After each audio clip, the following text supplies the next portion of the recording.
days at the stick. From who's got it better than us to brick by brick. It's always the 49ers way, from off-season to game day.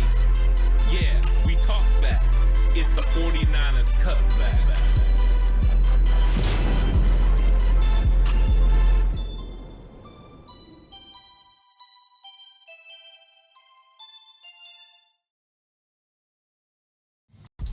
It's 49ers Cutback Podcast time. Welcome to the show, everyone. Hope you guys are enjoying your day. It's 49ers time. It's time to talk about 49ers Ravens. We have a pretty good idea now of who's going to be playing in this matchup and what that means. So let's get into the game preview show. We're going to be going over key matchups in this game, talking it back and forth, getting into some bold predictions, and of course, pick the winner of this Christmas Day matchup. And it's an absolute showdown. When you're talking about seeing NFL football at its highest level, this is what you're talking about. You want two very good teams, two very balanced, talented, disciplined teams that are going to square off with good coaching staffs, good organizations, and good quarterbacks. And that's exactly what you're going to get in this matchup. You're getting the 49ers versus Baltimore Ravens. At this point in the season, both 11-3. It's just been a fun year to watch both teams get to where they're at. And now this one can tip things in one way or the other. 49ers, of course, looking to hold on that number one seed in the NFC. That's exactly what they're playing for. And with Baltimore, they're trying to stay ahead of the Miami Dolphins and secure the number one seed in the AFC. They know that the easiest road to the Super Bowl is to have a first-round bye and home field advantage throughout the playoffs. So both teams have something to play for in this matchup. Both these teams are going to be giving maximum effort, and it's going to be highlighted by the fact that this game is going to be prime time television. It's Christmas Day. Everyone's going to be watching Monday Night Football when the 49ers and Ravens match up. And not just is it a matchup of two good organizations, but the balance that you find as far as talent distribution. Both of these teams just have talent all over the place, especially on the defensive side of the ball. You find some really talented players. And then there's going to be squaring off against a offense that's really, really good on both sides of the field. I am so excited for this matchup. I just can't wait to see Baltimore Ravens. And Baltimore Ravens versus 49ers. I'm going to get into the key matchups here in a second. But if you're going to be betting on this game, bet with Bet Online. All the major pro sports are in action this week with college football playoffs ready to kick off. Bet Online is your number one destination for all your sports wagering info, including the news for pro football, the NBA, upcoming fights, and NHL games this season. Head to the website today and get into the action to see all the updated odds for the week. Remember to use our promo code BELIEVE, that's BLEAV, to receive your 50% welcome bonus on your first deposit. Bet Online, where the game starts. And I always like to start on offense. The key matchup for the 49ers is usually the same thing. Every once in a while, it kind of differs, but the truth is this is what makes the 49ers team go, and that's the run game. And you got a Baltimore Ravens defense that's very good at stopping the run. They give up 102 yards per game on the ground. That's very good. And really the teams that have given them a little bit of fits have been the teams that have been able to establish a consistent run game. The Los Angeles Rams did a really good job of getting a run game going a couple weeks ago. And because of that, Sean McVay was able to take some plays off of that in the play action game, moving the pocket, getting the ball down the field to Cooper Kupp and Puka Nacua and the rest of his weapons. And it was really the efficiency of Kyren Williams that was able to get that going. That first drive for the Rams set the tone. Now, with the 49ers, it can go one or two ways. Sometimes teams decide that they're going to step up into the box, they're going to bring 8 early, and they're going to make Brock Purdy beat them. And the 49ers have to go to an offensive scheme that really goes to loosen up that defense so they can establish a run game. In other cases, like the Seattle Seahawks, they kept 2 high safeties and had the 49ers run the football and said, hey, can you be successful running the football consistently? So you have to decide which way. We don't know exactly what we're going to get from the Ravens. That's just that clear. The Ravens do a multitude of different things on defense. And whatever they feel is the main thing they need to take away, that's what they will. So I think the 49ers do need to establish a run game. I think they would like to do it early. But if the Ravens come in with a idea to take away that run game early, they have to be willing to allow Brock Purdy to go down the field and beat them, or to make the plays to beat the Ravens. And I think Brock Purdy is well equipped to do that. And Kyle Shanahan is more comfortable with his quarterback position than I've ever seen him in his time in San Francisco. I don't think we've seen a confidence level of Shanahan in a quarterback like this since he had Matt Ryan in Atlanta. He's comfortable with Brock Purdy going through his progressions, making his reads, and making the nice, timely throw, accurate passes to the right guy at the right time. But establishing a run game is still highly important. Whether it happens initially when the game starts or it happens as the game progresses, getting Christian McCaffrey and this run game going makes everything easier for the offense. First off, what it does is it allows the offensive line to play going forward. Don't want to keep them consistently playing in their pass protection sets. When they have to go backwards like that, that's when you put yourself in some interesting situations. The Baltimore Ravens defense gets after the quarterback in a high level, and they have tons of guys along the line of scrimmage that can do it, from Away to Matabuke to Jadeveon Clowney. They're very talented along, and there's other guys in the middle that are just as talented as well. And it's a team effort when they rush. It's all five of those guys consistently putting pressure, not to mention all the blitz packages, all the times you see Patrick Queen or Roquan Smith or an edge defender or a nickel corner coming off on a blitz. They do it very well. There's going to be a lot of opportunity for them to get after the quarterback. But if you start establishing the run and you start running the ball consistently, which the 49ers have been able to do in their wins this year, they rush for almost 140 yards a game. And if you can get that run game going at some point during the game, and you can start getting those linebackers to have to creep up, that's one of the most important things within this 49ers offense, is getting Roquan Smith and Patrick Queen to have to come up and stop the run aggressively. And if there's one thing I could say about watching that linebacker group, is they are absolutely aggressive. Getting them to come forward will create an opportunity for play action and RPO behind the linebackers. It opens up that window. Now, of course, we could see some different things from the Ravens, and we've seen it from week to week. We see the other teams run a lurk. They'll put one of those defenders right there in the box and try to take away the intermediate passes over the middle, and they can do that. But what we've seen when teams started to do that and those linebackers are biting is then you don't have hook-to-curl defenders. And when you don't, Kyle Shanahan gets it up between the seam and the numbers to his receivers in an open area. Now, we are going to be missing one key cog on offense with Jauan Jennings being officially out with a concussion. That means, number one, you're going to have to count on other wide receivers to block at a high level. And number two, you're missing a real third down threat in conversions. So the 49ers are going to have to count probably on Chris Conley as far as blocking, and they're probably going to have to count on some of their tight ends and other players to make plays. So 49ers definitely have a loss there, but they have plenty of playmakers that can make plays. I just don't want to discount how good Jauan Jennings is blocking and making key first down catches. Huge. So that is a big loss for the 49ers. But knowing how defenses react to what you're going to do is important. Here's the problem. The Ravens don't exactly react the way you want them to. So you have to make sure every single time you come up to the line of scrimmage, no matter what play you're running, that you're paying attention to what they're doing, because they will throw some weird looks at you and some things you're not ready for, and they will drop right into a zone where you thought it was going to be open. So it's going to be important to get that run game going, and how it affects them afterwards is going to be a little bit of a determining factor about how you attack, whether that's over the middle of the field or that's between the seam and numbers. That's what we're going to find out. But establishing the run game is important because you want your linemen also to not have as much pressure. When linemen consistently have to be in a kick slide in their pass protection, slide protecting, they're put in a more defensive position. When they're able to run the football, they're more of an offensive position where they can attack, they can get after you. You can also start moving the ball horizontally in the run game with outside zone and creating better windows when you come on your boot to throw the football. So that's why it's a main part of this game is the run game for the 49ers. It's huge. You have to get those linebackers, up there, engaged in the run game, and maybe that'll open up some things for George Kittle. We know George Kittle's probably going to have some tough matchups in this game. I'm curious exactly how they decide to cover him if they're going to end up putting Kyle Hamilton on him, how many times is he going to get matched up with Marcus Williams or Geno Stone? Those are going to be interesting, especially Geno Stone from Iowa.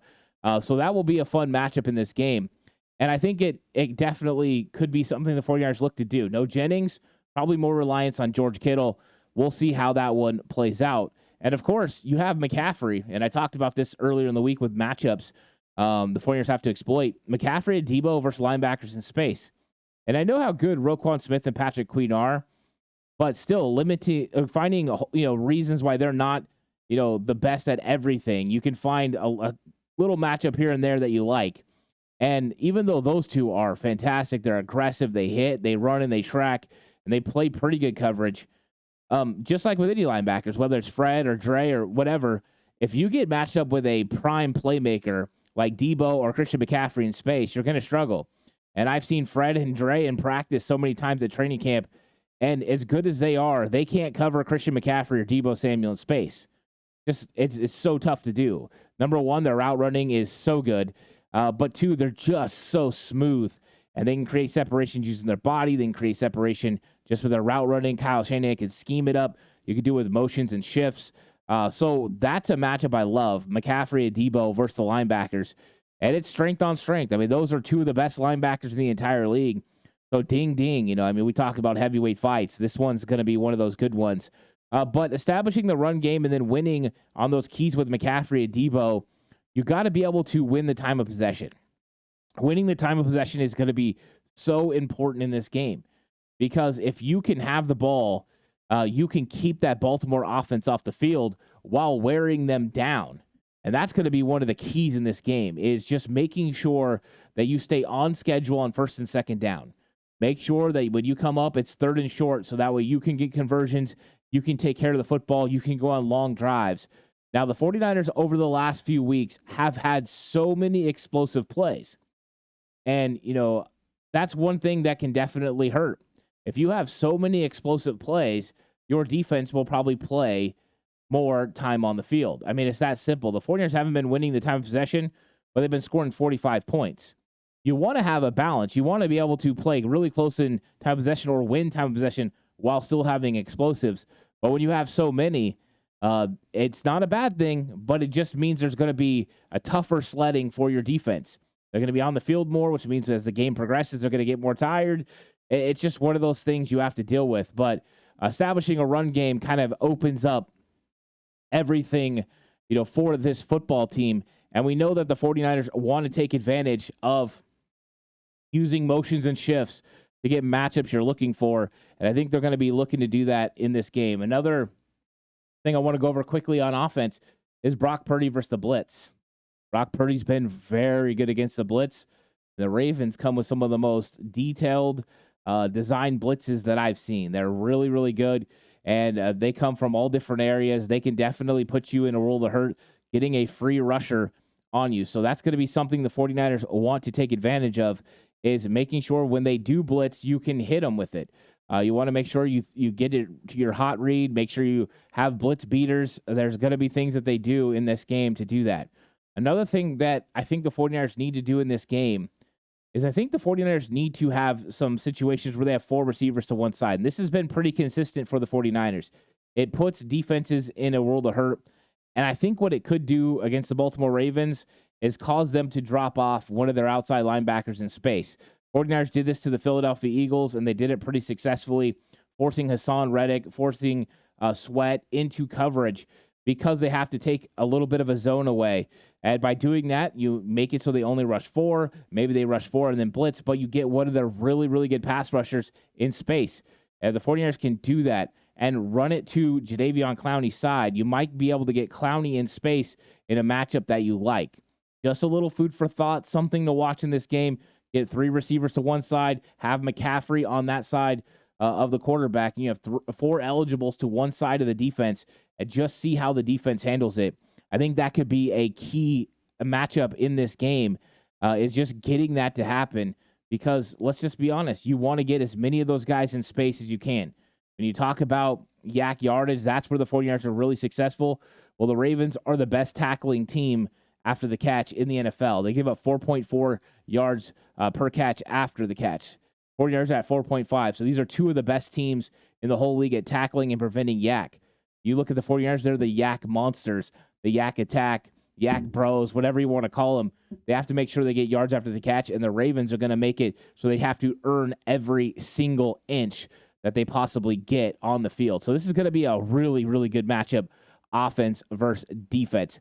So let's talk about that third down situation a little bit, because the 49ers offense is an elite third down team, 48% conversion rate, and they're inching closer to 50% every week. It goes up. We know 50 is the gold standard where you want to be. When you look at the Ravens defense, they're at 35%. That is the gold standard for defense in the league. I mean, if you can get to 30% or lower, right, that's like the elite of the elite. But 35% and below is exactly where you want to be. The Ravens are really good at getting teams off the field on third down, and the 49ers are really good at converting on third down and staying ahead of the sticks. One of the reasons the 49ers have been so good at it, though, they just don't face too many third downs. I mean, most teams face double-digit third downs a game. 49ers, anywhere from 6 to 8. They just don't. They stay on schedule. They stay ahead of schedule. When I say stay on schedule, I mean getting at least 3 to 4 yards per play. When you do that, you leave yourself with a third and manageable that you can convert. If you're ahead of schedule, that means you're getting 8 or 9 on first down, 7, 8, 9, and then you're able to convert on second. That is where you really want to be, ahead of schedule. But you'll take staying on schedule against a very good defense like Baltimore. You just want to make sure you have convertible third down situations. Because let's be honest, just because you have third and short doesn't mean you're going to be successful. Just because you have 4th and 1 doesn't mean you're going to be successful. All you have to do is rewind to the Arizona Cardinals versus Baltimore Ravens game. And in that game, the Cardinals had a few situations where they could have put some pressure on Baltimore, nearing field goal range, nearing scoring opportunities. The Ravens were able to get key 3rd and 4th down stops and get the ball back from Arizona. And that was huge. That game, the Baltimore Ravens took control because of those types of situations, and their offense never looked back. Their defense played tough. So you need to make sure you stay on schedule and that you convert on third down consistently, and vice versa. The 49ers defense has to get off the field. This hasn't been the number one thing that they've done this year. They've somewhat struggled on third down this season. It's not terrible, but they're middle of the road. You know, I mean, they're not one of the best teams. Defense is on third down. They're just not. They give up third down conversions on 40%. That 5% is huge between them and the Baltimore Ravens defense. And on offense, the Ravens are at 42%. It's not exactly a strength, but it's not a weakness. They're up the top half of the league. So 49ers need to try to limit Baltimore Ravens' success on third down, and they need to get off the field. You can't allow Lamar Jackson and this offense to have more opportunities to be successful. So winning the time of possession is going to be important in this game, and part of the way you do it is by making sure you convert on third downs. Also, you got to limit turnovers. I mean, that's huge in this game. You got to limit turnovers. I'll talk about that a little bit in a bit. But on defense, it's not that difficult to figure out what you have to do. The 49ers just saw the Arizona Cardinals go off for over 200 yards rushing. You have to stop the run. And yes, there's been a huge loss for the Baltimore Ravens at the running back position. And with that comes Gus Edwards and a more physical approach and a physical attack. Yes, they're going to have Melvin Gordon. We'll see what he ends up, offering or how much he's involved in this Baltimore Ravens run game. And then we know we'll see Justice Hill on third down, and he's a very good at catching the ball in the backfield, picks up, he helps in protection. He's good at picking up blitzes and things like that. So we know what they've got. But the reason that is so important is you're going to be without Eric Armstead. And without Armstead, that puts more pressure on everyone else. Now, the good news is with Javon Hargrave likely playing in this game, Hargrave and Kinlaw, it changes the rotation. It takes it more back to Seattle. That was the rotation they had for the first half before Hargrave went down. With having that, you could stop the run. Now, your rotation behind that is a little bit more suspect. I'm comfortable with Kevin Givens. I worry about him against duo blocks, but if he can create penetration, he can create havoc. With T.Y. McGill, he's in the same category. So that's where it gets a little interesting. If they can duo block when those two are in as a tandem, that's where I worry about the 49ers. 49ers are also going to be missing starting Sam linebacker Oren Burks for a second straight week. And we know Burks is a good tackler. He's always good in run fits, gets to his spot where he's supposed to be and makes plays. Fred talked about this week the fact that they have to make sure that they're in the right spot in their run fits because they weren't last week all the time. They weren't as aggressive. They didn't pull the trigger as fast. And a lot of that was defensive linemen were getting pushed back. So if this defensive line can hold up, they have an opportunity to slow this run game down. But it's not going to be easy. The good news for them is, hey, yeah, Gus Edwards is fast enough to get to the edge occasionally, but he doesn't have the speed to consistently get on the edge and make huge plays down the field. But with it comes a more down-your-throat type style from Baltimore.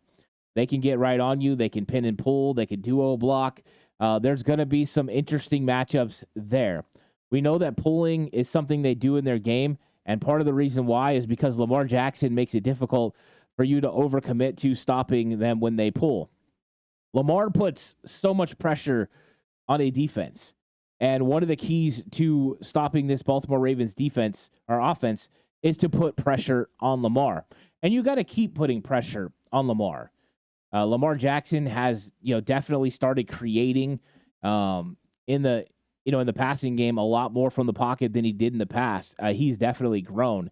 Really good football player. And yes, he creates all kinds of opportunities in the run game. He is the Baltimore Ravens leading rusher. So you know that you have to account for him in the run game. That read option, difficult. His scrambling is probably the worst part because you're back there, you're trying to put pressure on him. Everyone else is in coverage, and all of a sudden he finds a little crevice and he takes off through it. And here you go. Lightning in a bottle. The guy can absolutely explode and make plays down the field. And it's not just down the field with his legs anymore, but he escapes the pocket, extends it, and then throws the ball deep down the field. Lamar Jackson is more than what we used to see. He's not that 2019 version the 49ers played. This guy's a more mature, more balanced quarterback, and the 49ers are going to have their hands full. And Nick Bosa talked a little bit about Lamar Jackson and exactly what they have to do to try to stop Lamar and this passing game. Just taking him out of his comfort zone, taking the space out of his run game stuff, and he's their top rusher. So, yeah, just making him uncomfortable in the pass game, not rushing scared, not trying to mirror like we did sometimes against some of the other mobile guys, but getting on him and wrapping him up so he can't break tackles. You can't mirror. You can't do some of the things you've done to some of the other quarterbacks that you face, right? He's unlike Jalen Hurts. He's unlike Kyler Murray. And the reason is he can beat you from within the pocket. So you can't rush scared. You have to put pressure on him. That's exactly what Nick Bosa is saying. And I think it gives a little bit of a glimpse into the game plan to stopping Lamar Jackson. And, you also have to make sure there's no space for him to be able to, fill space in the run game. 49ers are going to have a very disciplined approach to stop Lamar Jackson.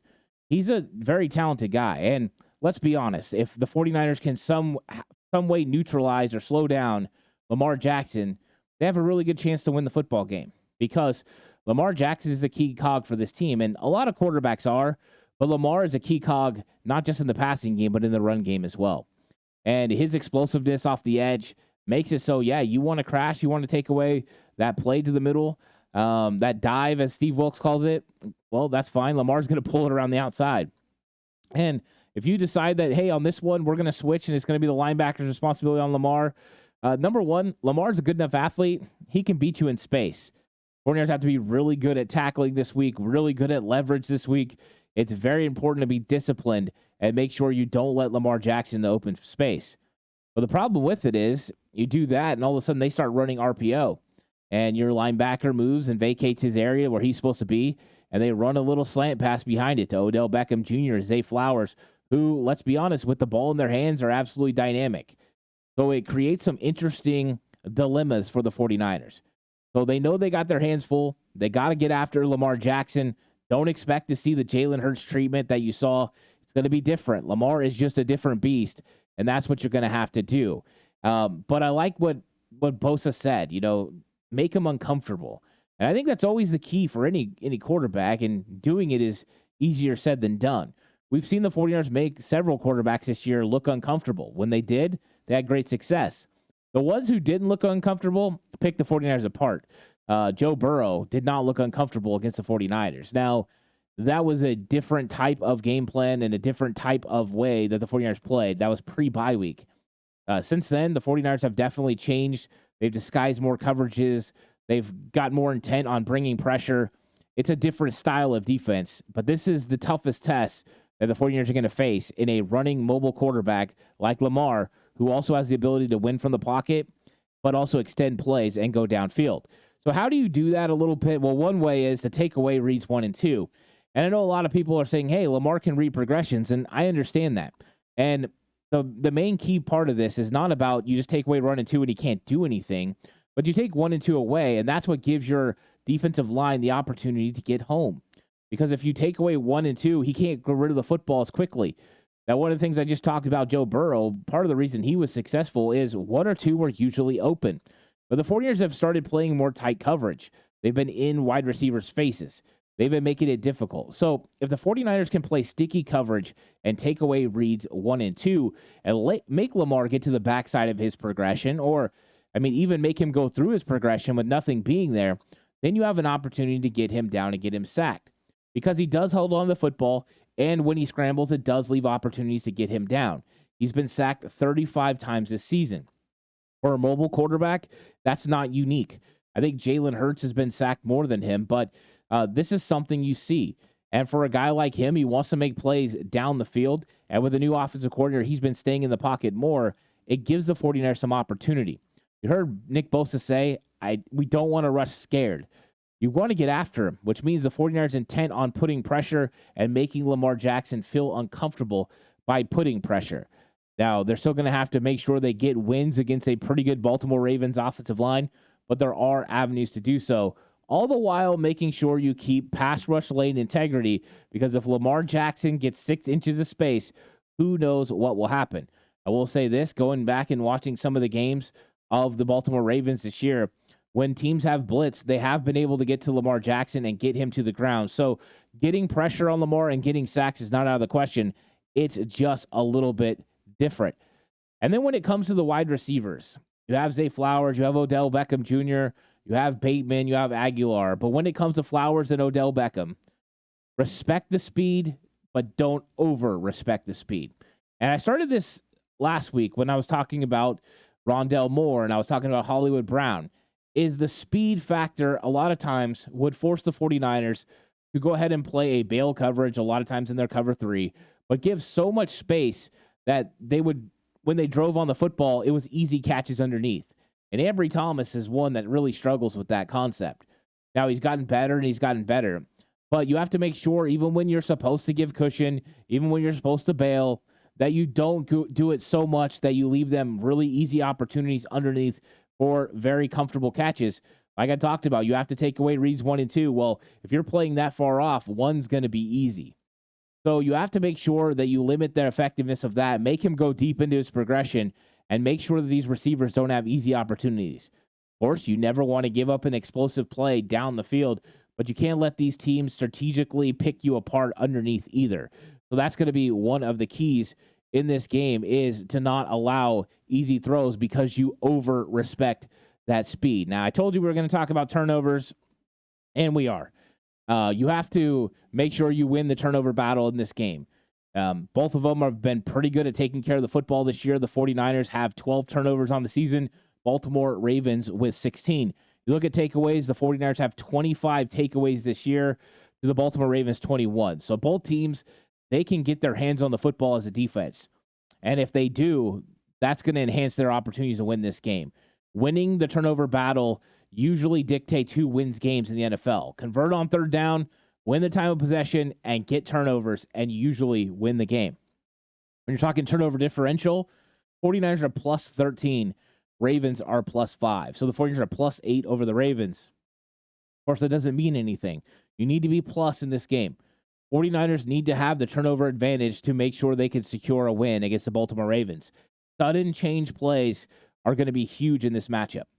So I look for the 49ers to try to get some turnovers against Lamar. Lamar will give some opportunities, but he hasn't really turned over the ball much this year. He's taking care of it. Only 7 turnovers this season. as far as interceptions. So he's done a really good job. And the 49ers, Brock Purdy, same category, 7 interceptions. So take care of the football. Don't make mistakes. And you have a really, really good chance to win. But, of course, nothing's easy by any case against these two teams. And now it's time for the Wow, That's Bold predictions. Wow, that's really bold. Whoa. Whoa. Whoa. It's got to be really bold. It's got to be whoa. And my bold predictions change every single week, of course. And this one is a little bit more unique. I don't think I've ever went with either one of these throughout the entire season. But I think my first Wow, That's Bold prediction is that the 49ers are going to hit 400 yards of offense. I'd be saying, that doesn't seem too bold. That doesn't seem too shocking. 49ers just went for 500 plus against the Cardinals. Yeah, they did.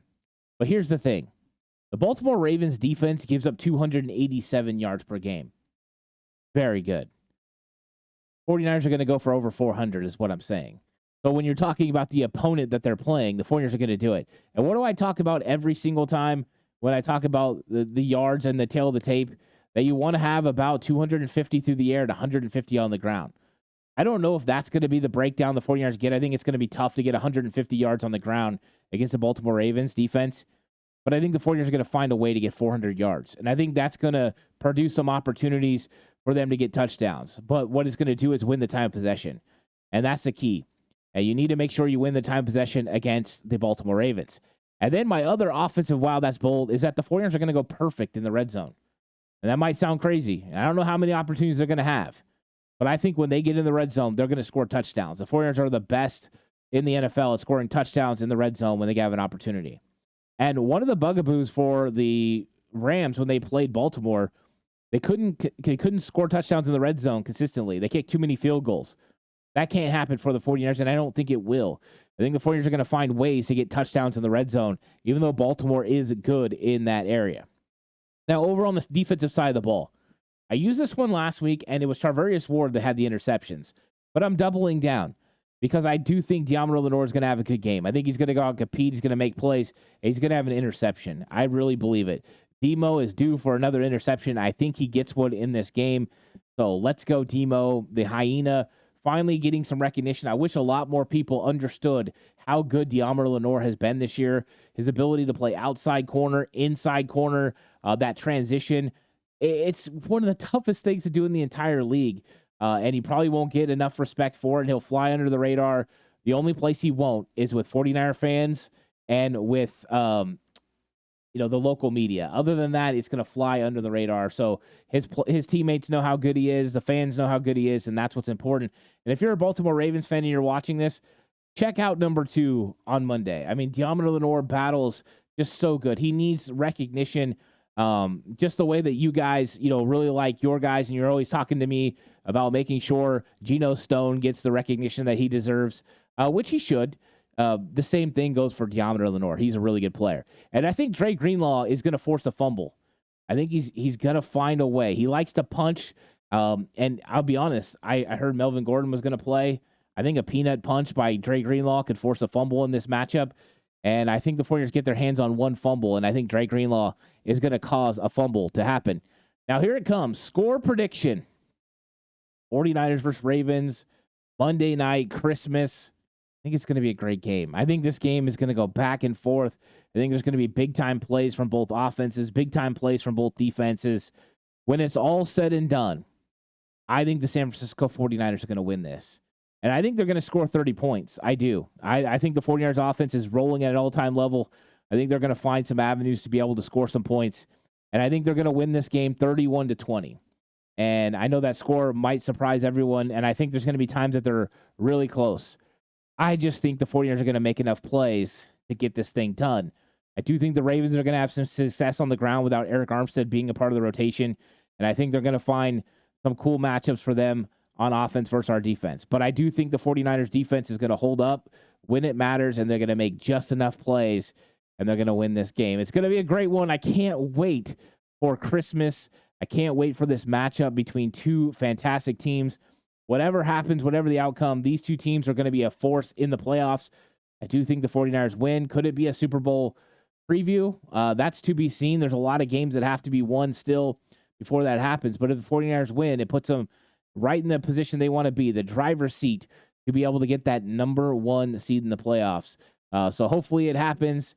Just like always, please like and subscribe. If you subscribe to the channel, it doesn't cost you a thing, but it does a lot to help me. I really appreciate it. On the push for 5K. Audio platform, 49ers Cutback on Believe, available on Spotify, Apple Podcasts, wherever you listen. Daily uploads. So if you guys like listening to daily content, it's always available from 49ers Cutback from me, Ant. So check that out. And this episode was brought to you by Bet Online, where the game starts. That's the game preview show. I will not be doing a game reaction show after the game. It's Christmas Day. I'll be enjoying time with family, but the game reaction show will come out on Tuesday. So join me for that. That's going to be a lot of fun. Hope you guys all have a really good Christmas. But until the next one, stay safe. And remember, the right way is always the 49ers way.